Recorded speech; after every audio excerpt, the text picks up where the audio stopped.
بسم اللہ الرحمن الرحیم والصلاة والسلام علی رسولہ الکریم وعلی آلہ وصحبہ اجمعین اما بعد۔ محرم کے حوالے سے بات ہو رہی تھی۔ عمر رضی اللہ تعالیٰ عنہ کی تھوڑی سی میں نے سیرت بیان کی۔ اب تھوڑا سا واقعہ کربلا پورا تو تفصیل سے میں بیان نہیں کروں گا، لیکن اس کے اغراض و مقاصد، جو اہل البیت کا مقام، ان کی فضیلت، یہ تھوڑا تھوڑا میں بیان کر دوں گا۔ تفصیل تو اس علماء پورا مہینہ بیان فرماتے رہیں گے، آپ حضرات سنیں جا کر مساجد میں اور کتابوں میں پڑھیں، انشاءاللہ آپ کو فائدہ بھی ہوگا، سبق بھی حاصل ہوگا۔ اللہ کے سب سے محبوب اللہ کے نبی ہیں، تو یقیناً آپ کا خاندان بھی سب سے محبوب ہوگا، سب سے پیارا ہوگا۔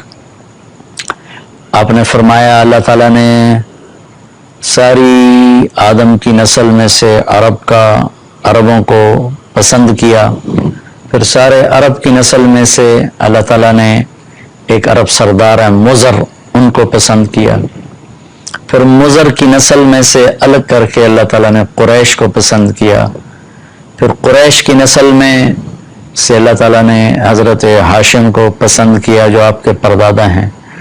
تو اس طرح اللہ تعالیٰ چھانٹی کرتے آئے، آدم کی ساری نسل، اس میں سے عرب الگ، پھر عربوں کی چھانٹی، اس میں سے مضر الگ، پھر مضر کو چھانٹ کر اس میں سے قریش الگ، پھر قریش کو چھانٹ کر اس میں سے ہاشم الگ، پھر فرمایا کہ اللہ تعالیٰ کے نبی نے ہاشم کی نسل کو دیکھا اور اس میں سے اللہ تعالیٰ نے میرا انتخاب کیا۔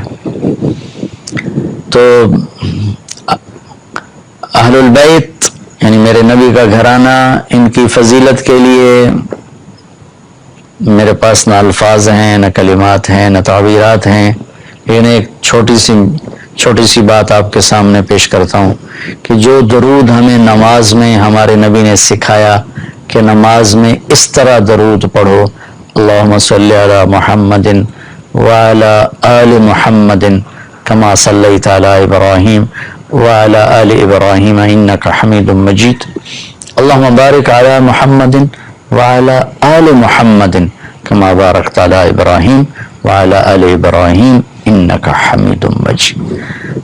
اللہم صلی علی محمد، علی وعلی آل محمد، پھر علی دو دفعہ آیا، اللہم صلی علی محمد، پھر وعلی آل محمد، یعنی دو دفعہ الگ الگ ذکر فرما کے اللہ کے نبی نے ہمیں یہ سکھایا کہ میرے اوپر مستقل درود پڑھو، میری اولاد پر الگ مستقل درود پڑھو۔ اس کے ذیل میں نہیں فرمایا علی محمد وعلی آل محمد، میرے اوپر برکت کی دعا مستقل مانگو اور میری اولاد کے لیے مستقل مانگو، اللہم بارک علی محمد وعلی آل محمد۔ یہ آخری درجے کی بات ہے کہ دنیا میں اللہ تعالیٰ 5 نمازیں ہم پڑھتے ہیں اور ہر نماز میں التحیات میں یہ درود پڑھتے ہیں، اور اس میں ہم اللہ کے نبی کی آل کا، ان کے خاندان کا، ان کی عظمت کا اعتراف کرتے ہیں کہ اللہم صلی علی محمد وعلی آل محمد، اللہم بارک علی محمد وعلی آل محمد۔ یہ کمال درجے کی فضیلت ہے جو اللہ نے اس خاندان کو عطا فرمائی۔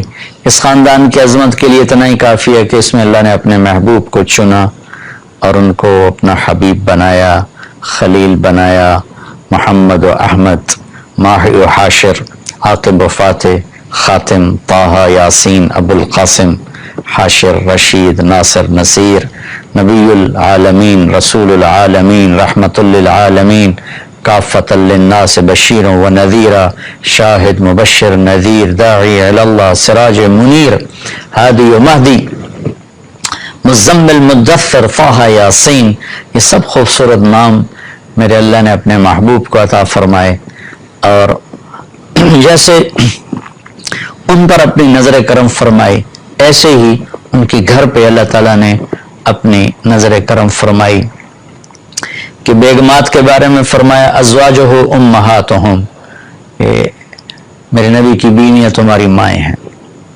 ولا ان تنکحوا ازواجہ من بعدہ ابدا، میرے نبی کے دنیا سے جانے کے بعد ان کی بیگمات سے نکاح نہیں ہو سکتا کہ آپ کے جانے کے بعد بھی نکاح باقی ہے۔ ہر آدمی کے جانے کے بعد نکاح ٹوٹ جاتا ہے، بیوہ عدت کے بعد جس سے چاہے جہاں چاہے شادی کر لے، لیکن میرے نبی کی بیگمات کو یہ عزت حاصل ہے، ان کا نکاح باقی ہے۔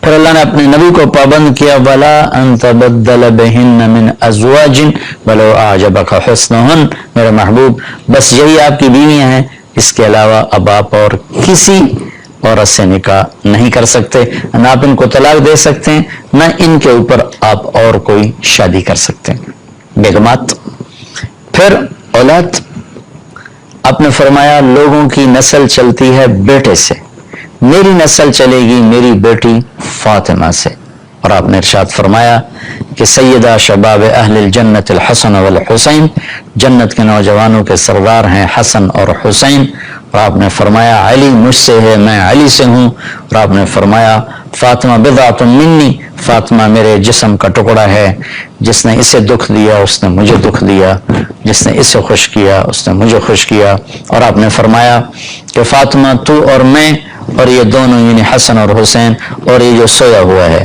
پورا واقعہ سنا دوں، پوری حدیث۔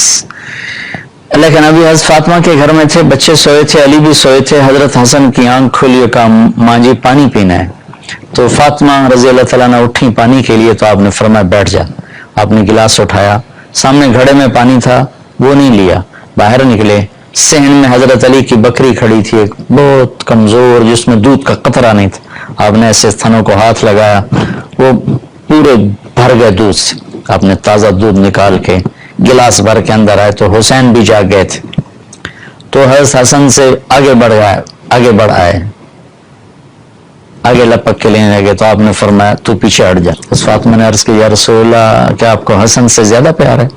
فرمایا نہیں مجھے تو دونوں سے پیار ہے، لیکن حسن نے پہلے مانگا اس کو پہلے دوں گا، تو پہلے ان کو پلایا پھر حسن کو پلایا، پھر آپ نے فرمایا کہ فاطمہ تو اور میں اور یہ دونوں، اس سارے قصے میں حضرت علی کی آنکھ نہیں کھلی، وہ سوئے رہے، تو فرمایا فاطمہ تو اور میں یہ دونوں یعنی حسن حسین اور یہ جو سویا ہوا ہے، ہم قیامت کے دن پانچوں اکٹھے ہوں گے، اور آپ نے فرمایا کہ میرے اہل بیت سے محبت کرنا، مجھ سے محبت کرنا ہے، اور میرے اہل بیت سے بغض رکھنا، وہ مجھ سے بغض رکھنا ہے، اور آپ نے فرمایا قیامت کے دن سارے رشتے ٹوٹ جائیں گے لیکن میرا رشتہ میرے خاندان کے ساتھ باقی رہے گا، اور میں ان کی سفارش ضرور کروں گا، اور آپ نے فرمایا کہ میرے اہل بیت کے بارے میں میرا خیال رکھنا، میرے اہل بیت کے بارے میں میرا خیال رکھنا۔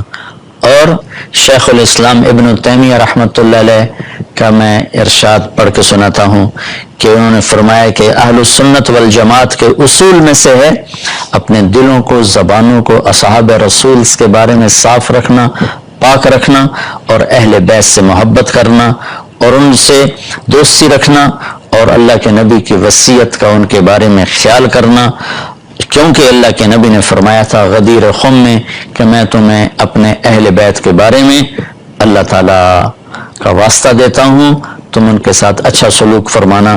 یہ ابن تیمیہ رحمۃ اللہ علیہ کی عبارت ہے، اس میں مسلم کی روایت انہوں نے نقل کی۔ آگے عقیدہ طحاویہ جو اہل سنت والجماعت کا عقیدہ ہے، اس کی عبارت ہے نبغض من یبغضهم، جو اہل بیت سے بغض رکھتا ہے ہم اس سے بغض رکھتے ہیں، اور جو ان کو اچھے نام سے یاد نہیں کرتا ہم اس سے بھی بغض رکھتے ہیں، اور ہم ان کو یاد کرتے ہیں اچھے نام کے ساتھ، اچھی یادوں کے ساتھ، ان سے محبت دین اور ایمان ہے اور احسان ہے، اور ان سے بغض کفر ہے، نفاق ہے، نافرمانی ہے۔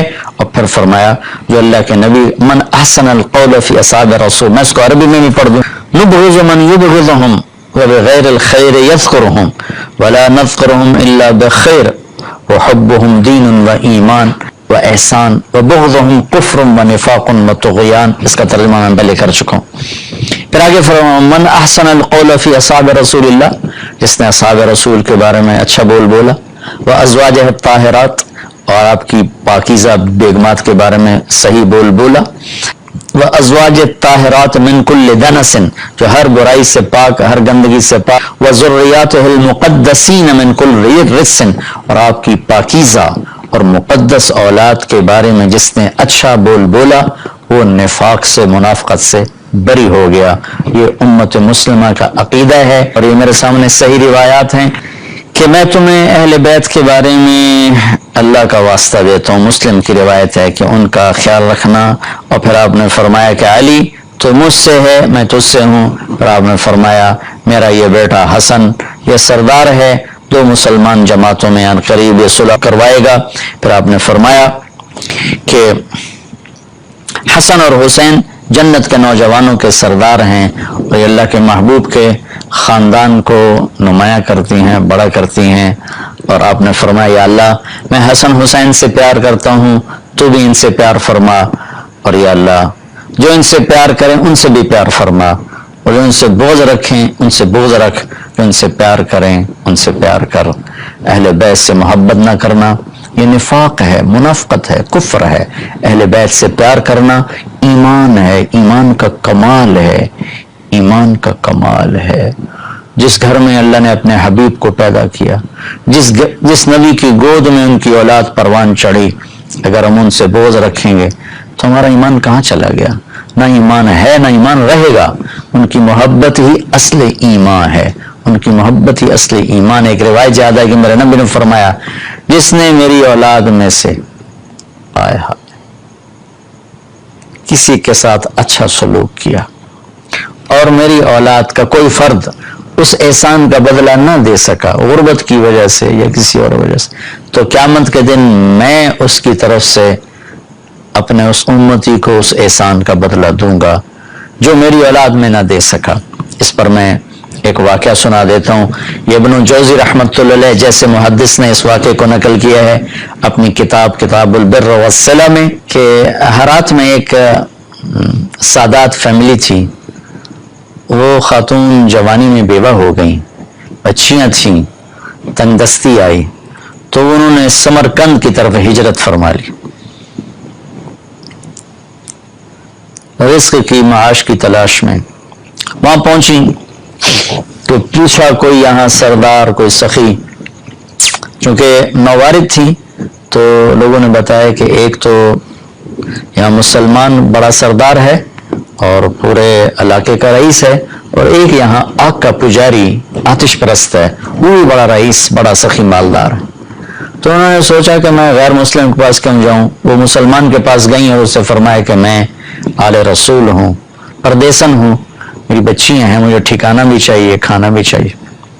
وہ سردار کہنے لگے تیرے پاس کوئی، عام طور پر جو اہل البیت ہیں ان کے پاس لکھا ہوا نسب نامہ ہوتا ہے.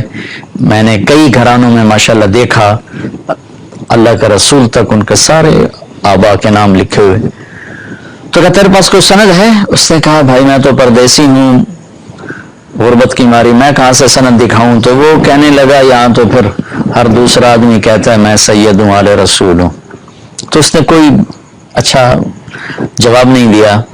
تو وہ وہاں سے آئیں اور اس آتش پرست کے پاس گئیں، وہ جو آگ کا پجاری تھا، اور اپنا تعارف کروایا. اس نے فوراً اپنی بیگم کو ساتھ بھیجا اور کہا کہ جاؤ ان کی بچیوں کو لے کر آؤ. جاؤ انہوں نے کہیں ٹھہرایا ہوا تھا، ان کو لے کر آئے. سرد رات تھی، ان کو کھانا کھلایا، سلا دیا. رات کو مسلمان سردار نے خواب دیکھا کہ اللہ تعالیٰ کے محبوب صلی اللہ علیہ وسلم جنت میں ایک خوبصورت سونے کا محل ہے، اس کے دروازے پر کھڑے ہیں. یہ عرض کرتا ہے یا رسول اللہ یہ محل کس کا ہے؟ تو آپ نے فرمایا یہ ایک مسلمان کا ہے. تو وہ کہنے لگے یا رسول اللہ مسلمان تو میں بھی ہوں. تو آپ نے فرمایا اپنے اسلام پر کوئی دلیل پیش کر، کوئی ثبوت پیش کر. تو وہ کانپ گئے. تو پھر اللہ کے نبی نے بہت غصے سے فرمایا کہ میرے گھر کی بچی تیرے دروازے پر چل کر آئی اور تو نے اس سے ثبوت مانگے کہ مجھے ثبوت دے، تو اہل بیت میں سے ہے، میری نظروں سے دور ہو جا. ان کی آنکھ کھولی تو ان کی چیخ و پکار، وہ ننگے سر ننگے پاؤں باہر نکل کے شور مچایا کہ وہ جو پردیسن خاتون تھی کہاں گئی؟ کہا جی وہ تو وہ لے گیا وہ آتش پرست آگ کا پجاری لے گیا، وہ بھاگے اور جا کے اس کا دوڑ دروازہ توڑا، وہ گھبرا کے باہر نکلا تو دیکھا تو وہ رئیس کا کیا ہوا؟ کہا بھائی وہ جو تیرے پاس خاتون آئی ہیں بچیوں سمیت مجھے دے دو، وہ میرے مہمان ہیں۔ تو اس نے کہا حضور وہ میرے مہمان ہیں، آپ کے نہیں، میں آپ کو نہیں دے سکتا۔ وہ کہنے لگا مجھ سے 300 دینار لے لو۔ 300 دینار کوئی آج کا 60-70 لاکھ روپیہ بنتا ہے۔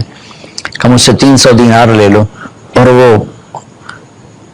خاتون بچیوں سمیت میرے مہمان بنا دو۔